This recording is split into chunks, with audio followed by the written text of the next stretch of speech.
Hello.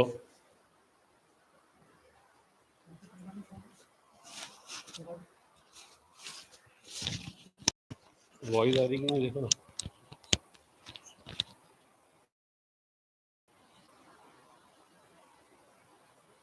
आज हम अर्थशास्त्र विषय कक्षा 9वीं में अध्ययन में सामाजिक विज्ञान में कक्षा 9वीं में अर्थशास्त्र विषय का अध्ययन करेंगे। अर्थशास्त्र विषय का जो पहला चैप्टर है पालमपुर की कहानी, ये एक ऐसे गांव की कहानी है जिसमें जो खेती उसका मुख्य व्यवसाय है। खेती के साथ साथ अन्य जो व्यवसाय हैं उनके बारे में इस कहानी के माध्यम से समझाया गया है कि वहाँ पर क्या क्या सुविधाएं हैं। लघु स्तरीय विनिर्माण कंपनियों से आशय विनिर्माण के लिए संस्थाएं हैं। उसके अलावा डेयरी, परिवहन और अन्य स्तर पर किए जाने वाले कार्य हैं। इन उत्पादन क्रियाओं के लिए विभिन्न प्रकार के संसाधनों की आवश्यकता होती है। संसाधन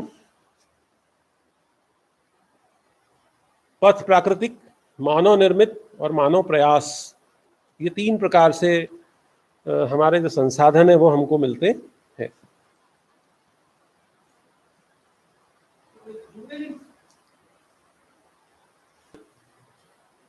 पालमपुर की जो कहानी है वो एक ऐसा गांव है जिसमें इच्छित वस्तुओं और सेवाओं के को उत्पादित करने के लिए विभिन्न प्रकार के संसाधनों को किस प्रकार से समायोजित किया गया है।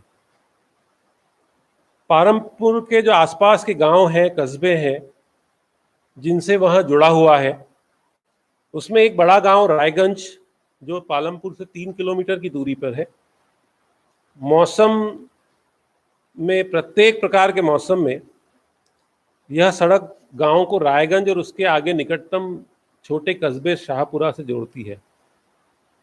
सड़क पर गुड़ और अन्य वस्तुओं से लदी बैलगाड़ियां, बैरा बग्घी और अन्य विभिन्न मोटर साइकिल वाहन, जीप, ट्रक, ये हम देख सकते हैं।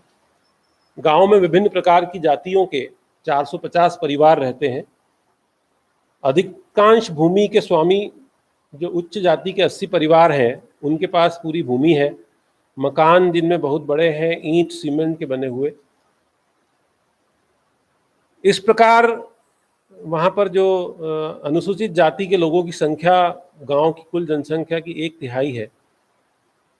गांव के एक कोने में छोटे से घरों में यह रहते हैं जो मिट्टी और फूस के बने हुए हैं। अधिकांश घरों में बिजली है। खेतों में सभी नलकूप जो है बिजली से ही चलते हैं। इसका उपयोग विभिन्न प्रकार के छोटे कार्यों के लिए संपन्न किया जाता है। अगर हम सामान्यतः देखें तो बिजली से अगर सब कुछ चल रहा है, इसका मतलब है कि गांव एक संपन्न गांव है। सड़कें, परिवहन के साधन, सिंचाई, विद्यालय, स्वास्थ्य केंद्रों का पर्याप्त विकसित तंत्र इस गांव में है। यह एक काल्पनिक गांव है पालमपुर। कोई गांव ऐसा बसा हुआ नहीं है, परंतु एक कल्पना में लेखक ने इसे सोचा है और उसमें जो विभिन्न प्रकार की गतिविधियां हो रही है, उन गतिविधियों को किस प्रकार से उन्होंने समझाया है। भारत के जो गांव है उसमें खेती उत्पादन की प्रमुख गतिविधि है। अन्य उत्पादन गतिविधियां जो खेतों से रिलेटेड नहीं है उसे गैर कृषि क्रियाएं कहा गया है। लघु विनिर्माण, परिवहन, दुकानदारी इसमें शामिल है। हम उत्पादन के बारे में कुछ सामान्य बातें जानने के लिए इसमें 2 प्रकार की क्रियाओं पर विचार करते हैं। एक है उत्पादन जो है उसको संगठन की आवश्यकता है। उत्पादन का उद्देश्य ऐसी वस्तुओं और सेवाओं को उत्पादित करना जिनकी हमें आवश्यकता है। वस्तुओं और सेवाओं के उत्पादन के लिए 4 चीजें आवश्यक होती है: भूमि, श्रम, पूंजी और संगठन। वैसे उत्पादन के लिए जो अर्थशास्त्र है उसमें 5 बातों को कहा गया है: भूमि, पूंजी, श्रम, संगठन और साहस। तो इस प्रकार से यह आवश्यकता होती है किसी भी चीज को निर्माण करने के लिए। सबसे पहली आवश्यकता भूमि है। यह एक प्राकृतिक संसाधन है जिसमें जल, वन और खनिज। दूसरी आवश्यकता है श्रम। श्रम जो मानव के द्वारा किया जाता है। कुछ उत्पादन क्रियाओं में जरूरी कार्यों को करने के लिए बहुत पढ़े लिखे लोगों की आवश्यकता होती है और कुछ में शारीरिक क्रियाओं के लिए श्रमिकों की आवश्यकता होती है। मतलब मानसिक श्रम और शारीरिक श्रम, दो प्रकार के श्रमिकों की आवश्यकता होती है। तीसरी आवश्यकता है भौतिक पूंजी, यानी कुछ पैसा लगा करके उसमें उपयोग किया जाए। भौतिक पूंजी का आशय है जिसमें औजार, भवन, मशीन, इस प्रकार से किसान का जो हल से लेकर के जो परिष्कृत मशीनें हैं जिसमें जनरेटर है, टरबाइन है, कंप्यूटर भी है, ये चीज़ें जो है उपयोग में आती है। औजारें, मशीनें और भवनों का उत्पादन में कई वर्षों तक प्रयोग होता है। इसे इसलिए स्थायी पूंजी कहा जाता है क्योंकि एक बार इसमें जब हम पैसा लगाते हैं तो यह पैसा हमारे हमेशा चलता रहता है। हर बार हमें इसको बनाने की आवश्यकता नहीं होती है। मशीनों को बार बार नहीं लाना पड़ता है, भवनों का निर्माण बार बार नहीं करना पड़ता है। जो हमारे औजार हैं उनकी आवश्यकता हमें पड़ती है, परंतु हर बार उसे लेकर के नहीं आना पड़ता है। वो सतत कई वर्षों तक हमारे लिए काम में आते हैं, इसलिए इन्हें स्थायी पूंजी कहा गया है। कच्चा माल और नगद मुद्रा, अब दो प्रकार की चीजें और है। रॉ मटेरियल, जो जिस वस्तु का हम निर्माण कर रहे हैं या जिस कार्य को हम करने जा रहे हैं उसके लिए कच्चे माल की आवश्यकता होती है, और नगद मुद्रा मतलब नगद राशि की आवश्यकता भी होती है। नगद राशि की उपयोगिता क्या है वो अभी आगे हम देखेंगे। उत्पादन में कई प्रकार के कच्चे माल की आवश्यकता होती है। हम जो काम कर रहे हैं उस काम को करने के लिए अलग अलग प्रकार के कामों के लिए अलग अलग प्रकार के कच्चे माल की आवश्यकता होती है। जैसे बुनकर है तो बुनकर द्वारा प्रयोग किया जाने वाला, कुम्हारों द्वारा प्रयोग किया जाने वाला उत्पादन के लिए हम अलग अलग, मतलब जो कुम्हार है उसको अलग प्रकार के कच्चे माल की आवश्यकता होगी, जो हमारा बुनकर है उसको अलग प्रकार के कच्चे माल की आवश्यकता होगी। और उस उत्पादन के दौरान जरूरी माल को खरीदने के लिए हमें जो पैसे की आवश्यकता होती है वह पैसा हमारे लिए कौन सा पैसा होता है? कार्यशील नगद मुद्रा, कार्यशील पूंजी जिसे कहा जाता है। क्योंकि औजारों, मशीनों और भवनों से ये हम उत्पादन क्रिया के कारण इसको तो एक बार हम खरीद लेते हैं, परंतु जब हमें सतत उत्पादन करना रहता है, कंटिन्यूअस हमारा निर्माण कार्य करना होता है, मैन्युफैक्चरिंग का काम करना होता है, तो हमें कच्चे माल की आवश्यकता होती है जिसके लिए हमें नगद राशि की ज़रूरत होती है। और साथ ही हम जब उस माल का निर्माण करते हैं तो उसके लिए हमें कुछ श्रम की आवश्यकता होती है, और श्रमिकों को जो पैसा भुगतान किया जाता है वह भी इस नगद राशि में से ही किया जाता है। एक चौथी आवश्यकता भी होती है जिसमें स्वयं उपभोग हेतु, बाजार में बिक्री हेतु उत्पादन करने के लिए भूमि, श्रम, भौतिक पूंजी के साथ साथ योग्य बनाने का ज्ञान और उद्यम की आवश्यकता पड़ती है। आजकल इसे मानव पूंजी कहा जाता है। मानव पूंजी के विषय में और अधिक अध्ययन हम अगले चैप्टर में करेंगे, क्योंकि मानव पूंजी जो है उत्पादन के लिए वह भी एक बहुत महत्वपूर्ण चीज़ है। उत्पादन में भूमि, श्रम, पूंजी को संयोजित करके संगठित किया जाता है, जिन्हें उत्पादन के कारक कहते हैं। पालमपुर की कहानी पढ़ने के क्रम में हम उत्पादन के प्रथम 3 कारकों के बारे में अधिक सीखेंगे। सुविधा के लिए इस अध्याय में हम भौतिक पूंजी को पूंजी कहेंगे। अब यहाँ पर इस चैप्टर में इस गांव के बारे में जब हम पढ़ने जा रहे हैं तो इसमें उत्पादन के विभिन्न साधनों का उल्लेख है। उन साधनों का उपयोग किस प्रकार से इस गांव में किया जाता है इसके बारे में इस चैप्टर में हमको पढ़ने को मिलेगा, जिसमें भूमि, श्रम, पूंजी, यहाँ 3 प्रकार के कारक हैं जिन्हें उत्पादन का कारक कहा गया है। सबसे पहले हम देखते हैं जो पालमपुर है उसमें खेती होती है। नंबर 1, भूमि स्थिर है। पालमपुर में खेती उत्पादन मुख्य क्रिया है। काम करने वाले 75% लोग अपनी जीविका के लिए खेती पर निर्भर हैं। वे किसान और कृषि श्रमिक हो सकते हैं। इन लोगों का हित खेतों में उत्पादन से जुड़ा हुआ है। यानी पालमपुर गांव की 75% जो जनसंख्या है वह कृषि पर निर्भर है, कृषि कार्यों से अपनी आर्थिक क्रियाएं करते हैं। उसमें किसान भी हो सकते हैं, यानी जो भूमि के मालिक, और जो श्रमिक हैं जो कृषि में श्रम करते हैं वह भी हो सकते हैं।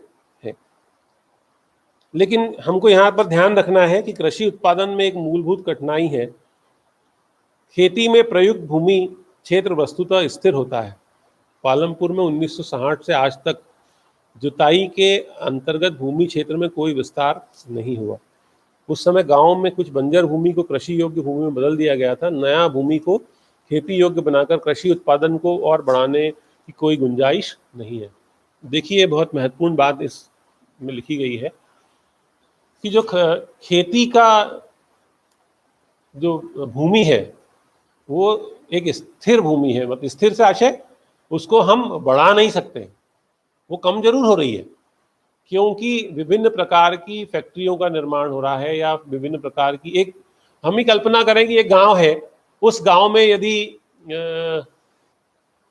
जितनी भी भूमि है उस भूमि को बढ़ाया तो नहीं जा सकता। उसमें से कुछ भूमि हम कृषि के लिए उपयोग कर रहे हैं, कुछ उद्योग धंधों के लिए उपयोग कर रहे हैं, कुछ लोग हमारे निवास करते हैं उसको निवास करने के लिए उपयोग कर रहे हैं, परंतु जो खेती की जो भूमि है वह स्थिर है, उसे बढ़ाया नहीं जा सकता है। कि हम सोचें कि आज हम हमारे गांव में अगर हम मान के चले कि 100 एकड़ में हमारा गांव बसा हुआ है, तो हम उस 100 एकड़ से उसको 101 एकड़ कर लें, ऐसा संभव नहीं है। उसमें से अगर खेती हम 50 एकड़ में कर रहे हैं तो गांव की खेती 50 एकड़ में हो रही है, बाकी में लोग रह रहे हैं, या उसमें फैक्ट्रियां बनी हुई हैं, या अन्य प्रकार के उद्योग धंधे स्थापित हैं, तो उस भूमि को जो है बढ़ाया नहीं जा सकता है। ये एक बहुत महत्वपूर्ण बात है। भूमि मापने की मानक इकाई हेक्टेयर है। यद्यपि गांव में भूमि का माप बीघा, गुंठा आदि जैसी क्षेत्रीय इकाइयों में भी किया जाता है। 1 हेक्टेयर 100 मीटर की भुजा वाले वर्ग के क्षेत्रफल के बराबर होता है। क्या आप 1 हेक्टेयर के मैदान के क्षेत्र की तुलना अपने स्कूल के मैदान से कर सकते हैं? इसको आप देखेंगे, जो हमारी स्कूल का मैदान है उसमें आप देखें कि उसको क्या हम इस प्रकार से उसकी तुलना की जा सकती है। क्या उसी भूमि में अधिक पैदावार करने का कोई तरीका है? जिस भूमि में हमारे गांव के लोग किसान कृषि कार्य कर रहे हैं, उसमें क्या हम उसकी पैदावार जो है बढ़ा सकते हैं? जिस प्रकार की फसल पैदा की जाती है और जैसी सुविधाएं उपलब्ध है, उन्हें देखते हुए पालमपुर उत्तर प्रदेश के पश्चिमी भाग के गांव की तरह लगता है। पालमपुर में समस्त भूमि पर खेती की जाती है, कोई भूमि बेकार नहीं छोड़ी जाती। बरसात के मौसम में किसान ज्वार और बाजरा उगाते हैं।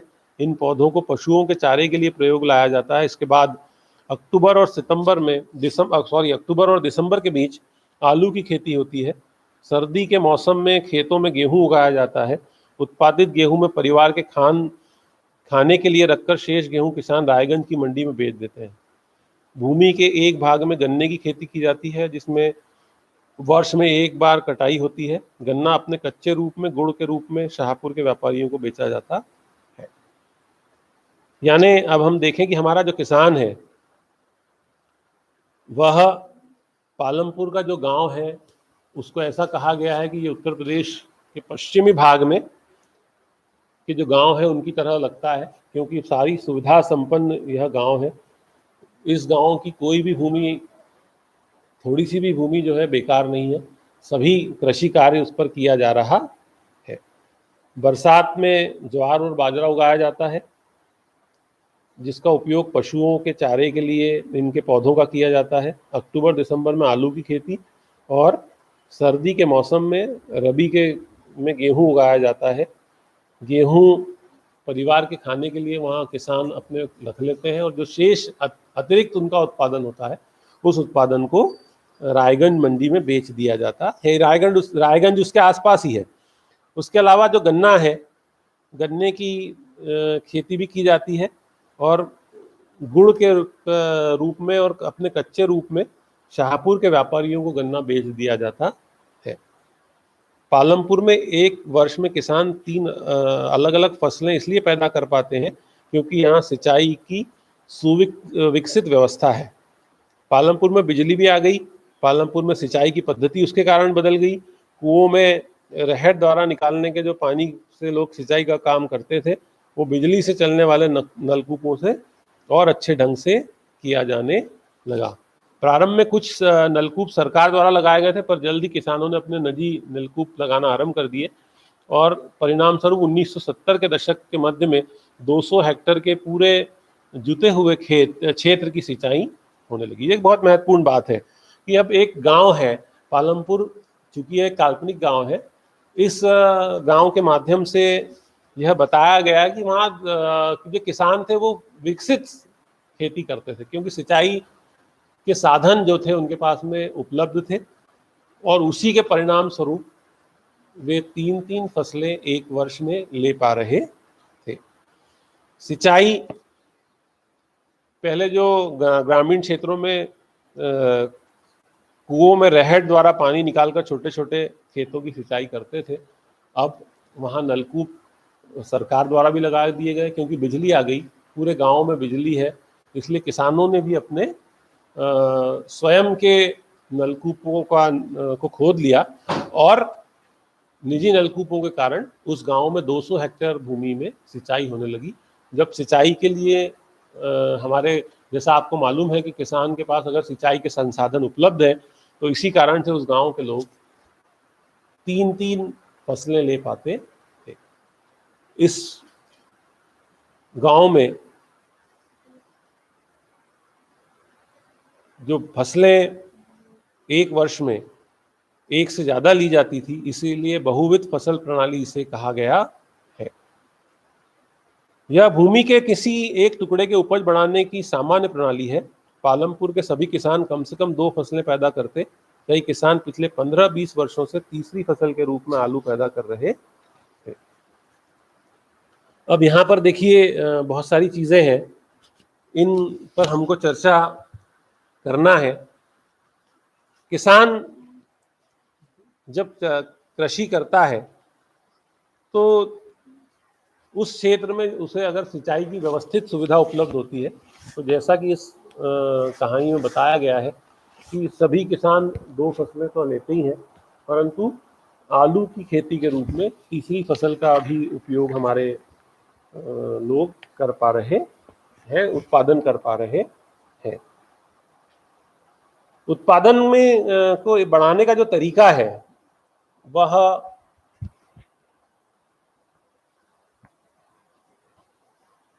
बहुविध फसल के माध्यम से ही संभव है।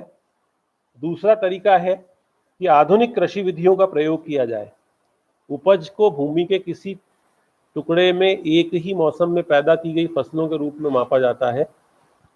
1960 में पारंपरिक बीजों का प्रयोग किया जाता था, जिससे अपेक्षाकृत कम उत्पादन होता था।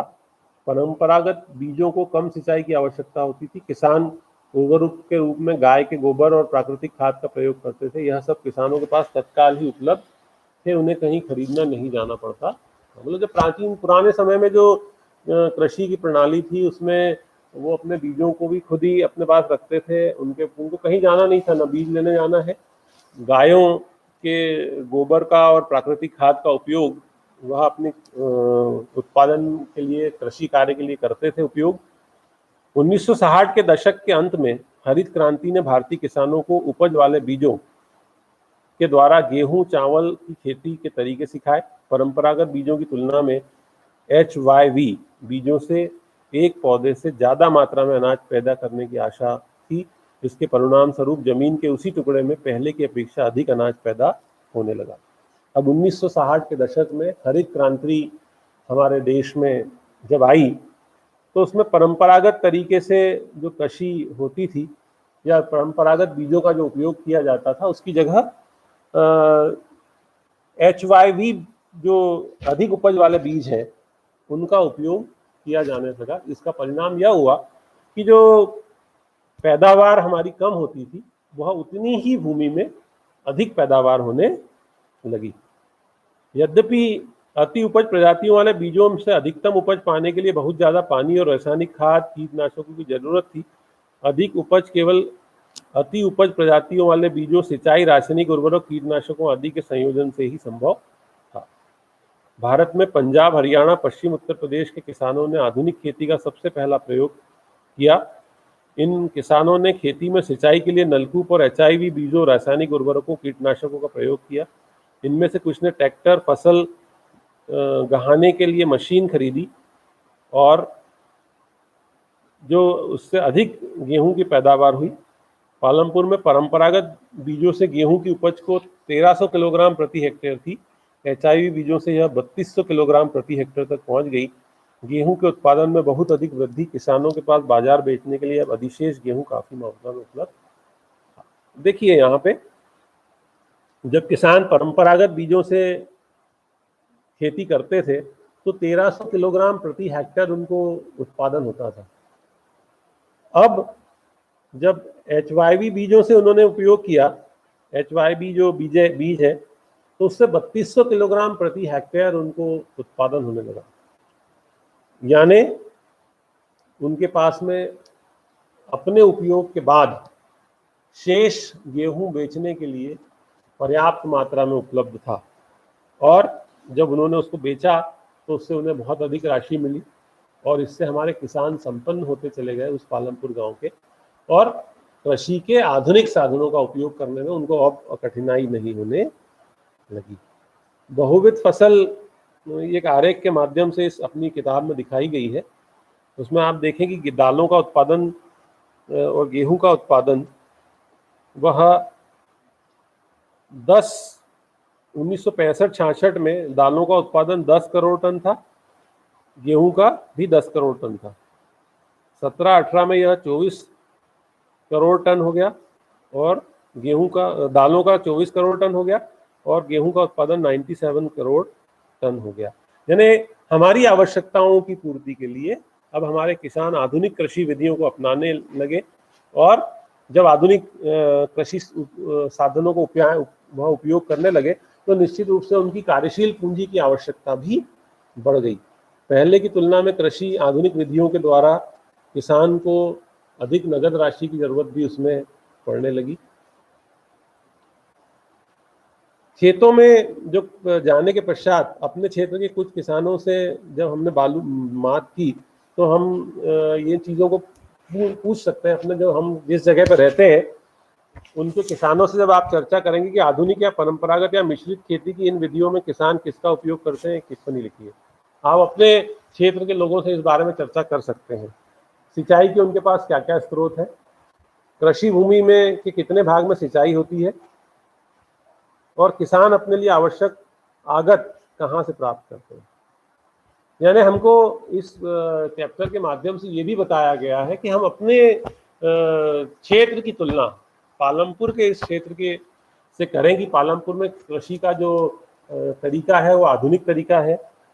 हम जिस जगह पर रह रहे हैं, हम जिस गांव में रह रहे हैं, वहाँ पे क्या पारंपरिक खेती हो रही है या आधुनिक तरीके से खेती हो रही है। इसके लिए हमारे पास जो महत्वपूर्ण बात है वो यह है कि हम अपने किसान के सिंचाई के संसाधनों के बारे में भी जानकारी लें कि वो सिंचाई के किन साधनों का उपयोग कर रहा है। दूसरा, किसान के पास में खेत तो बहुत है, परंतु कितने क्षेत्र की सिंचाई वो उन स्रोतों से ठीक ढंग से कर पाता है। क्या बहुत कम क्षेत्र की कर पा रहा है, या आधी जो खेत है उसकी कर पा रहा है, या अधिकांश या पूरे खेत की सिंचाई करने में उसे कठिनाई नहीं हो रही है। तो इस प्रकार से जो यह एक महत्वपूर्ण बात है कि हमारे जो भूमि पूंजी श्रम संगठन में भूमि की जो महत्वपूर्ण भूमिका है इस में बताई गई है, और किसान जो है उसे अपनी कृषि के लिए आधुनिक संसाधनों का प्रयोग करते हुए किस प्रकार से हम इस पालमपुर गांव में लाभान्वित होते देख रहे हैं। भूमि एक प्राकृतिक संसाधन है, अतः इसका सावधानी पूर्वक उपयोग किया जाना है। वैज्ञानिक रिपोर्टों से संकेत मिलता है कि खेतों की आधुनिक कृषि विधियों ने प्राकृतिक संसाधन का आधार अति उपयोग किया है। अनेक क्षेत्रों में हरित क्रांति के कारण उर्वरकों के अधिक प्रयोग से मिट्टी की उर्वरता कम हो गई। इसके अतिरिक्त नलकूपों से सिंचाई के कारण भूमि का जो जल है वह भी कम हो गया है। भूमि की उर्वरता और भौम जल जैसी पर्यावरणीय संसाधन कई वर्षों में बनते हैं। एक बार नष्ट होने के बाद इन्हें पुनर्जीवित करना बहुत कठिन है। कृषि का भावी विकास सुनिश्चित करने के लिए हमें पर्यावरण की देखभाल करनी चाहिए। इस पालमपुर गांव के इस कहानी के माध्यम से हम ये भी समझ लें कि आधुनिक सब चीज़ें हो गई है। जब आप आधुनिक खेती करते हैं तो हम प्राकृतिक संसाधनों का अतिरेक उपयोग करते हैं। हम भूमि में बीज लगा रहे हैं तो रासायनिक खादों का प्रयोग करते हैं। रासायनिक खादों का प्रयोग करने से भूमि की उर्वरता जो शक्ति है वह कम हो जाती है, और उर्वरकों का अधिक उपयोग करने के कारण कुछ समय बाद वो भूमि बहुत ज़्यादा ऐसी स्थिति में आ जाती है कि उसमें फसलों का उत्पादन करना बहुत कठिन काम हो जाता है। कठिन से अच्छा बहुत कम उत्पादन उस भूमि से फिर हमको मिलता है। उसके साथ ही हम सिंचाई के आधुनिक साधनों में नलकूपों का खनन अगर कर लेते हैं तो हमारा जो भूमि का जल है वो भी कम हो जाता है। पर्यावरण के संरक्षण के लिए यह आवश्यक है कि हम खेती में इस प्रकार से प्रयोग करें कि हम कम से कम रासायनिक पदार्थों का उपयोग करें, रासायनिक उर्वरकों का प्रयोग करें, और क्योंकि सिंचाई के लिए नलकूपों की पानी की आवश्यकता तो है, अतः ये भी हमारी जिम्मेदारी है कि हम पर्यावरण संरक्षण के लिए, उस जल संरक्षण के लिए भी व्यवस्था हमारे खेतों में भी रखें, ताकि जो बारिश का जल है वह हमारे नलकूपों में के माध्यम से हमें पुनः प्राप्त होता रहे। यानी हमें जल का संरक्षण करना भी आवश्यक है। हम उसका अतिरेक उपयोग करते चले जाएंगे तो एक समय ऐसा आएगा कि जो भूमि का जल है वो भी खत्म हो जाएगा। तो नलकूपों के माध्यम से भी हम सिंचाई फिर बाद में ठीक ढंग से नहीं कर पाएंगे, क्योंकि हमें जितने पानी की आवश्यकता होगी नलकूपों के माध्यम से उतना पानी हमें उपलब्ध नहीं होगा। और ये इस प्रकार के संसाधन है जो एक बार नष्ट हो जाए तो इन्हें बनाया जाना संभव नहीं है, क्योंकि यह प्राकृतिक संसाधन है। प्राकृतिक संसाधनों में का हम निर्माण हम अपने स्वयं हम नहीं कर सकते हैं। रासायनिक उर्वरकों के बारे में भी अखबारों में भी कई बार रिपोर्ट हमको पढ़ने को मिलती है कि रासायनिक उर्वरक जो है उसका प्रयोग हमारे लिए हानिकारक हो सकता है, हानिकारक होता है। पालमपुर जो गांव है उसमें किसान को जो भूमि है किस प्रकार से वितरित की गई है, यह देखना भी हमारे लिए महत्वपूर्ण है, क्योंकि यह चैप्टर जो है इसमें 2 प्रकार से या 3 प्रकार से हमको अलग अलग प्रकार से इसको समझने की आवश्यकता है। अलग अलग से समझने की इसका आशय यह है कि इसमें हम पहले भूमि के बारे में बात कर रहे हैं, उसके बाद में श्रम और पूंजी के बारे में भी हम इसमें हल्की सी चर्चा करेंगे। भूमि के अतिरेक उपयोग से या हमें अधिक उत्पादन करना है उसके लिए हम किस प्रकार से हमारे पालमपुर गांव के लोग अपने उत्पादन को बढ़ाने के लिए किस प्रकार की कार्रवाई करते हैं। खेतों में काम करने वाले जो पालमपुर में लोग हैं, सभी लोगों के पास खेती के लिए पर्याप्त भूमि नहीं है। 450 परिवारों में से 150 परिवार ऐसे हैं जिनके पास खेती के लिए भूमि स्वयं की नहीं है। 240 परिवार जिनके पास भूमि है 2 हेक्टेयर से कम क्षेत्रफल वाले छोटे भूमि के टुकड़ों पर खेती करते हैं। भूमि के ऐसे टुकड़ों पर खेती करने से किसानों के परिवारों को पर्याप्त आमदनी नहीं होती है। किसान जो है उसमें 240 परिवार हैं, बड़ी संख्या है, जिनके पास में 2 हेक्टेयर से भी कम क्षेत्रफल वाली भूमि है, जिस पर कृषि कार्य करके परिवार के लिए वे पर्याप्त आमदनी नहीं जुटा पाते थे। 1960 में कृषक गोविंद के पास 2.25 हेक्टेयर अधिकतर असिंचित भूमि थी। तीनों पुत्रों की मदद से उसने भूमि पर खेती की। यद्यपि वह बहुत आराम से नहीं रह रहे थे, लेकिन परिवार अपने एक भैंस होने के से कुछ उनको अतिरिक्त आय के द्वारा गुजारा कर रहा था। गोविंद की मृत्यु के पश्चात यह भूमि उसके तीनों पुत्रों में बढ़ गई। प्रत्येक के पास 0.75 हेक्टेयर भूमि का टुकड़ा था, परंतु वह बेहतर सिंचाई व्यवस्था और खेती की आधुनिक विधियों के बावजूद गोविंद के बेटे अपने जमीन से गुजारा नहीं कर पा रहे थे। वर्ष के कुछ भाग में उन्हें कुछ अतिरिक्त कार्य ढूंढना पड़ता। तो हमारा जो किसान है, आप देखिए पालमपुर की कहानी जो है हम अपने आसपास भी देख पाते हैं कि वही एक परिवार है, उसमें 2.25 हेक्टेयर भूमि है। उस 2.25 हेक्टेयर भूमि में अपने पिता के साथ 3 पुत्र काम करते हैं। पर्याप्त मात्रा में वह अनाज उगाते हैं। एक भैंस थी उनके पास, जिसके कारण वह अतिरिक्त कुछ उनकी कमाई होती थी। और उसके परिणाम स्वरूप वो अपने परिवार का लालन पालन कुछ ठीक तरीके से कर पा रहे थे। परंतु जब पिता की मृत्यु हुई तो वही भूमि के 3 भाग हो गए, 0.75 हेक्टेयर भूमि तीनों पुत्रों को बांट दी गई।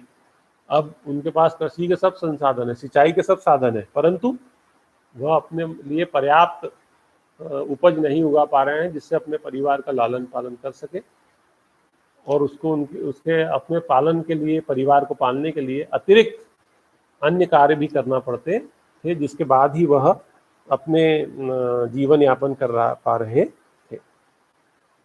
एक गांव के चारों ओर बिखरे हुए भूमि के छोटे छोटे टुकड़ों को देख सकते हैं। इन छोटे टुकड़ों में किसान खेती करते हैं। दूसरा, गांव के आधे से ज्यादा क्षेत्र में काफी बड़े आकार के प्लॉट हैं। पालमपुर में मझोले और बड़े किसानों के 60 परिवार हैं जो 2 हेक्टेयर से अधिक भूमि पर खेती करते हैं। कुछ बड़े किसानों के पास 10 हेक्टेयर या इससे अधिक भूमि है। ये हम देख सकते हैं, सामान्य सी बातें हैं कि जो पालमपुर गांव है उसमें भी इसी प्रकार का हुआ है कि कुछ किसानों के पास बहुत ज़्यादा भूमि है, 2 हेक्टेयर से ज़्यादा है, जिसके कारण उनका जीवन स्तर भी बहुत अच्छा है, उनका उत्पादन भी वो बहुत अधिक करते हैं और अपने परिवार का लालन पालन भी बहुत अच्छे से कर पा रहे हैं। तो यह चित्र के माध्यम से भी दिखाया गया है कि भूमि का वितरण किस प्रकार का पालमपुर के गांव में है। तो इसमें हम देख सकते हैं कि खेती में जो प्रयुक्त भूमि में को हम छायांकित कर सकते हैं कि छोटे किसान